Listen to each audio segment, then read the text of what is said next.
यदि आप प्रगति पथ से कोई पेड कंटेंट लेना चाहते हैं, पथ पब्लिकेशन की बुक लेना चाहते हैं, जैसे बीएड एमसीक्यू की बुक लेना चाहते हैं, ये आपको दिख रही है, या फिर आप हमसे असाइनमेंट बनवाना चाहते हैं, या फिर बीएड के किसी प्रकार के नोट्स लेना चाहते हैं, डिग्री डिप्लोमा या कुछ जो भी आपको रिक्वायरमेंट है जो यहाँ पर लिखा हुआ है पे हमें मैसेज कर सकते हैं या फिर इस पर फोन।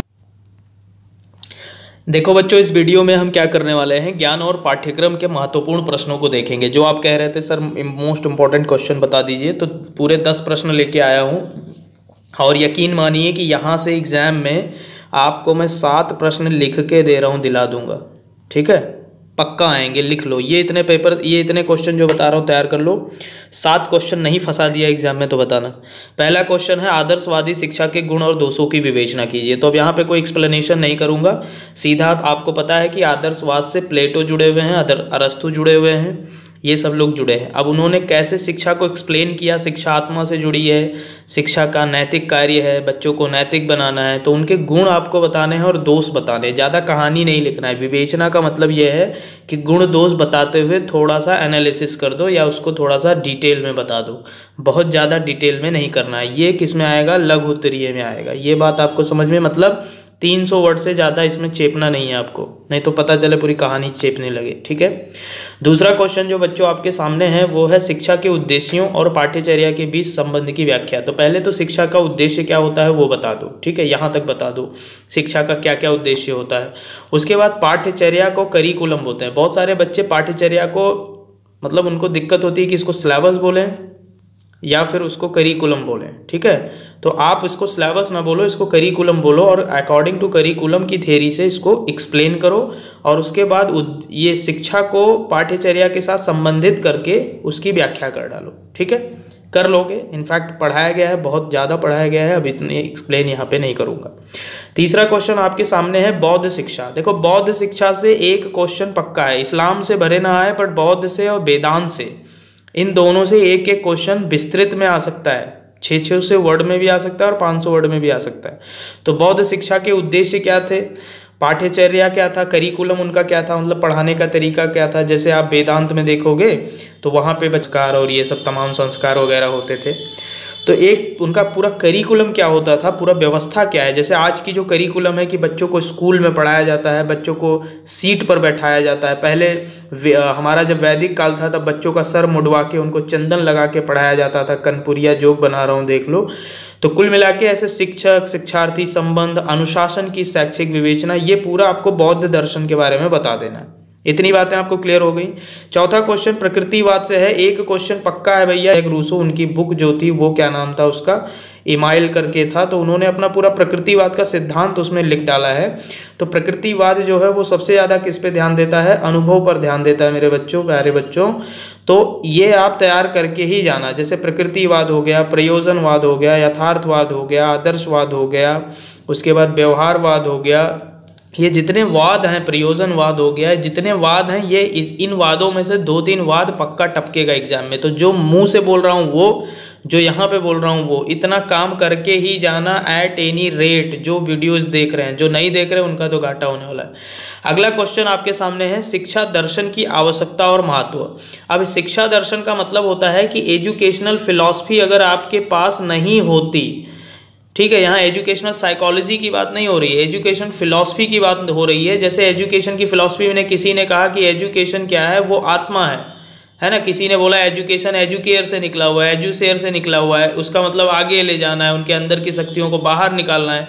तो अलग अलग लोगों ने जिस तरह से एजुकेशन को डिफाइन किया है, तो उसके अकॉर्डिंग उसकी आवश्यकता को आप बताइए कि एजुकेशन के दर्शन की आखिर जरूरत क्यों थी। अगर एजुकेशन का दर्शन नहीं होता तो हमको क्या प्रॉब्लम हो जाती है भैया। दर्शन नहीं होता तो आप कैसे जान पाते कि शिक्षा है क्या। जैसे आज आप घूमते फिर रहे हो, बोलते फिर रहे हो कि शिक्षा एक बहुत बड़ी व्यापक चीज़ है, हम शिक्षा को संकीर्ण अर्थ में नहीं ले सकते, तो ये किसका देन है भैया, ये इन्होंने ही तो बताया। हम कोई, अब जैसे मैं ये चीज़ आपको बता रहा हूँ तो मैंने कोई रिसर्च थोड़ी करी है, जाके पीएचडी थोड़ी करी है। तो ये आवश्यकता और महत्व आपको बताना बहुत ही ज़्यादा इंपॉर्टेंट क्वेश्चन है। ये क्वेश्चन फंडामेंटल ऑफ एजुकेशन में भी आ सकता है और ज्ञान और पाठ्यक्रम में भी आ सकता है, ये बात याद रखना। इसके बहुत सारे क्वेश्चन आपको यहाँ भी देखने को मिल जाएंगे, या ज्ञान पाठ्यक्रम में तो मिलेंगे ही मिलेंगे क्योंकि मैंने उसका बनाया। शिक्षा के फंडामेंटल एजुकेशन में भी मिल जाएंगे। उसके बाद अगला क्वेश्चन है कि अच्छी पाठ्य पुस्तकों की विशेषता। तो भैया देखो, अच्छी पाठ्य पुस्तक जो अच्छी टेक्स्ट बुक होती है उसकी जो विशेषताएं होती हैं, जैसे टेक्स्ट बुक का कवर अच्छा होना चाहिए, ग्राफिक अच्छी होनी चाहिए, लोगो वगैरह अच्छे होने चाहिए, प्रिंट अच्छी होनी चाहिए, लाइन अच्छी लिखी होनी चाहिए, लेखक के बारे में पूरी जानकारी होनी चाहिए, इंडेक्स होना चाहिए, लास्ट कवर पे पूरी इंफॉर्मेशन होनी चाहिए, पब्लिकेशन के बारे में जानकारी होनी चाहिए, छोटी होनी चाहिए, कंसाइज होनी चाहिए, देखने में अच्छी लगनी चाहिए, सरल भाषा में लिखी होनी चाहिए, वर्तनी शुद्ध होनी चाहिए। ऐसे बहुत सारे पॉइंट हैं जो एक अच्छी टेक्स्ट बुक के पॉइंट हो सकते हैं या होते हैं। तो आपको इसको एक्सप्लेन करना है, इसकी पहले विशेषता बतानी है कि एक अच्छी बुक क्या होती है, उसकी ऐसे विशेषता आपको ऐसे पॉइंट पॉइंट करके ऐसे 1 2 3 4 5 6 ऐसे पॉइंट में लिख देना कि ये कंसाइज होनी चाहिए, एकदम वास्ट नहीं होना चाहिए कि इतना मोटा आपने रामचरितमानस गढ़ दिया पूरा। तो विवेचना जब आप करोगे तो जो पॉइंट बनाओगे कि एक अच्छी पुस्तक कंसाइज होनी चाहिए या संक्षिप्त होनी चाहिए, तो क्यों होनी चाहिए, विवेचना में यही लिखा जाता है कि अगर ऐसी है तो क्यों है।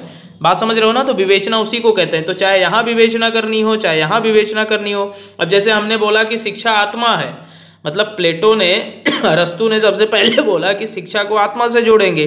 तो भैया शिक्षा को आत्मा से क्यों जोड़ेंगे, उसका अरस्तु का क्या कहना था, आप उसमें अपना मत चेप देना मेरा क्या कहना है, अरस्तु का क्या कहना था वो बताना आपको, नहीं तो आप खुद अरस्तु बन जाए। अगला जो क्वेश्चन है बच्चों आपके सामने, शिक्षा दर्शन की आवश्यकता, ये तो हो गया, ये भी हो गया। सामाजिक परिवर्तन की अवधारणा, तो ये तो सरल क्वेश्चन है, कर लोगे। कंसेप्ट्स बताने हैं यहाँ पे, खाली कोई डेफिनेशन नहीं लिखना है किसी का, बट एक आध डेफिनेशन भी देख लेना समाज से जुड़ा हुआ। सोशियोलॉजी की जो टॉपिक मैंने हिंदी में दी है, जिनको ना मिली हो मुझे मैसेज कर देना, तो वो सोशियोलॉजी के टॉपिक देख के जाना, क्योंकि यहाँ से क्वेश्चन पुट होंगे पक्का है, एक क्वेश्चन तो आएंगे।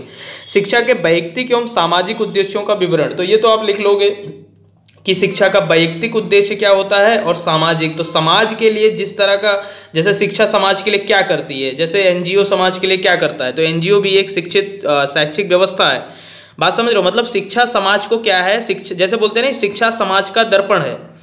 मतलब किसी समाज को देखना है तो पहले उसके एजुकेशन को देख लो, अगर वहाँ पे एजुकेशन होगा तो समाज अच्छा होगा, एजुकेशन ही नहीं होगा तो समाज कहाँ से अच्छा हो जाएगा बताइए। तो शिक्षा का एक सामाजिक उद्देश्य भी होता है, जिसको शिक्षा का समाजशास्त्रीय दृष्टिकोण कहा जाता है। एजुकेशनल पॉइंट ऑफ व्यू से हम सोशियोलॉजी को जब देखते हैं, मतलब एजुकेशनल सोशियोलॉजिक पॉइंट ऑफ व्यू बोलते हैं उसको। उसके बाद शिक्षा का वैयक्तिक यानी पर्सनल व्यूज क्या है, एजुकेशन के खुद के व्यूज खुद को लेकर, जैसे बच्चे की शिक्षा को लेकर क्या है। तो कहने का देखो मेरा मतलब है कि यदि आप शिक्षा को समझना चाहते हो तो मेरे प्यारे बच्चों, शिक्षा कई भागों में बंटकर निकलती है, जैसे सामाजिक शिक्षा, राजनैतिक शिक्षा, आर्थिक शिक्षा, पारिदृश्यिक शिक्षा, वैश्विक शिक्षा, मनोवैज्ञानिक शिक्षा, ऐसे और भी, ज्योग्राफी है, हिस्ट्री है, जोलॉजी है, बॉटनी है, मतलब अलग अलग शिक्षा, मतलब शिक्षा के बहुत बड़े आयाम हैं। आप इसको एक छोटे पॉइंट ऑफ व्यू में देख ही नहीं सकते, इसीलिए यहां पर पूछा गया है आपसे कि शिक्षा के वैयक्तिक और सामाजिक उद्देश्य, खाली 2 पॉइंट पूछे गए। अब इसमें आपको राजनीतिक नहीं पूछेगा, क्योंकि पॉलिटिकल साइंस का तो पेपर है नहीं, ये आपसे खाली सामाजिक पूछेगा और वैयक्तिक पूछेगा। तो वैयक्तिक में आप बता दो कि शिक्षा का वैयक्तिक उद्देश्य यही होता है कि बच्चे को स्कूल कॉलेज से जोड़ के चीजें बता दो। सामाजिक उद्देश्य में सीधा समाज से जोड़ के आपको बताना है कि समाज में नैतिकता लानी है, समाज को आगे बढ़ाना है, समाज को समदृश्य रूप से सुसंगठित करते हुए एक राष्ट्र के निर्माण के लिए उनको उद्घोषित करना है। अच्छी पाठ्य पुस्तकों की विशेषता क्या होती है, ये बात अभी देखो, ये दोनों क्वेश्चन एक दूसरे से जुड़े हैं, तो ये बड़े छोटे कैसे भी आए देख लेना। वेदांत दर्शन पर निबंध लिखना, अब ये निबंध आपको विस्तृत उत्तर में आएगा, 500 वर्ड्स में लिखना रहेगा, ठीक है। और ये आपको देके जाएगा कम से कम 7 से 8 नंबर देके जाएगा, कंफर्म हो गया, 7.5 नंबर तो पक्का देके जाएगा। तो वेदांत दर्शन पे निबंध लिख देना। वेदांत दर्शन क्या होता है, अब इतनी ज्यादा चीजें मैंने नोट्स वगैरह दिए होंगे, नहीं दिए हैं तो ले लेना हमसे, अभी तक नहीं लिए हो तो कहाँ थे, ये भी पॉइंट निकलता है। यथार्थवादी शिक्षा क्या है, अब रियलिज्म है, इसको रियलिज्म बोलते हैं। अब देखो वाद से 2 क्वेश्चन निकले, एक अभी ऊपर मैंने जो बताया वो, दूसरा ये यथार्थवाद। ऐसे कहीं प्रयोजनवाद पूछ लिया जाएगा, व्यवहारवाद पूछ लिया जाएगा, है ना, कोई ना कोई वाद पूछा जाएगा, ये अभी से लिख के ले लो और अभी से चीजें समझ लो। सृजनवाद पूछा जा सकता है, व्यवहारवाद हो गया, उसके बाद यथार्थवाद हो गया। तो ये यथार्थवादी शिक्षा क्या है, देखो सीधी सी बात मैं बता दूं, जो प्रैक्टिकल एजुकेशन होती है वही यथार्थवादी शिक्षा होती है। बात समझ रहे हो, जैसे यथार्थवादी शिक्षा है, मैंने एक आदर्शवाद का सेंटेंस बोला कि झूठ बोलना पाप है ना, मैंने बोला झूठ बोलना पाप है, बट यथार्थवादी क्या बोलेंगे कि जब समाज में चोरी हो रही है और सब लोग झूठ बोल रहे हैं तो बताओ पाप कहाँ से है? उनको तो पाप नहीं लगा। मतलब ये प्रैक्टिकल चीज़ों पे अपना दिमाग लगाते हैं और ये भैया खाली सिद्धांतों पे टिके रहते हैं। ये व्यवहारिक होते हैं। व्यवहारिक मतलब जो व्यवहार में दिख रहा है वही मानते हैं, आदर्श की बातें नहीं करते। जैसे आप लोग मजाक मजाक में बोलते ना हो, यार तुम आइडियल बातें बहुत करते हो, मतलब आदर्श बहुत बोलते हो, ये वाला दूर रखो, ये हमको समझ में नहीं आता। इसका मतलब क्या है कि भैया आदर्शवादी तो तुम बता तो रहे हो ये चीज होनी चाहिए, बट एग्जैक्टली हो थोड़ी रही है। और हम तो आज के टाइम में यथार्थवादी हैं, हमको वही चाहिए जो समाज में हो रहा है। हमारा बटुआ काट ले जाओ, अब हमारे सामने आके बोलो कि भैया चोरी करना पाप है। अरे मेरा तो चुर गया ना भाई, मेरा तो बटुआ कट गया, अब मैं दूसरे का काटूं क्या करूं बताओ? अब मैं आदर्शवादी होके चलूंगा? जैसे आप बोलते हो चोरी करना पाप है, तो भैया चोरी करना पाप है तो पैसे को बैंक में क्यों रखते हो? जेब में लेके घूमो, देखो दूसरे दिन गला कट जाएगा आपका।